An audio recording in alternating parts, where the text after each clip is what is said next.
No, we're going to see the temperatures continue. The humidity will continue at least for a few more days. And the bad air quality is also going to be an issue for the next few days as well.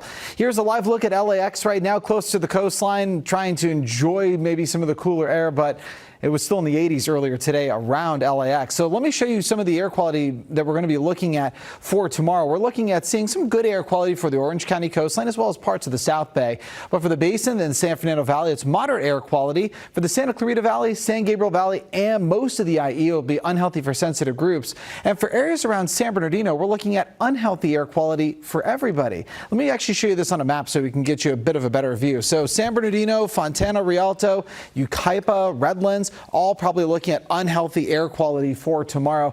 This is all because when we get the heat, it helps to accelerate the chemical reaction that produces ozone. And so we end up seeing this probably reach its peak during the afternoon hours because it's kind of all the daytime heating. The sunlight also contributes to the chemical reaction that makes ozone. So it's just going to be probably some poor air quality, not just for tomorrow, but probably for a couple of days. The other main thing that everybody's noticed, it's humid outside. And I think we'll see more of that as we get into tomorrow. The way I want you to look at this map, you don't necessarily have to look at the numbers. Those are dew points. By the way, if you see dew point numbers in the 60s, it's definitely feeling humid outside. But pay attention to the color. If you see color, that means that we're likely seeing some feeling of humidity. Green, slightly humid, yellow, humid, orange, muggy. And you can see we've got a lot of that as we get into tomorrow, right around the heat of the day, 1 o'clock in the afternoon.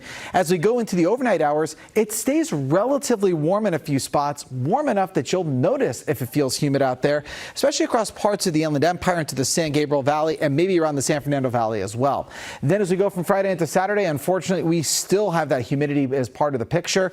And that's why we're still seeing a lot of this orange coloring popping up in some areas, especially on the basin, Orange County, where it's feeling muggy outside. This is because we're still looking at some tropical moisture coming off of the hurricane in the eastern Pacific. We still have some monsoonal moisture coming into the region thanks to the area of high pressure sitting over the Four Corners. That's also responsible for the heat, by the way. And that area of high pressure is not going anywhere anytime soon. It'll shift slightly as we get into Saturday and Sunday. It will decrease the amount of monsoonal moisture coming into the region, but we'll still have some of it, and it will stay hot as well. And then as we get into next week, this area of high pressure doesn't go anywhere, and the monsoonal moisture is still nearby.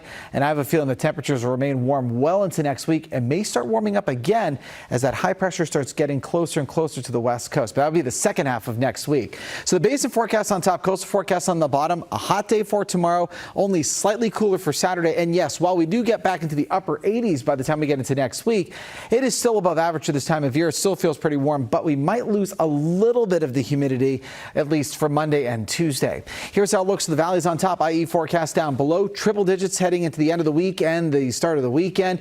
As we get into next week, temperatures will be a little cooler, but we still have triple digits in the forecast, and we're still looking at some humidity potentially, at least for Sunday. It should decrease into Monday and Tuesday.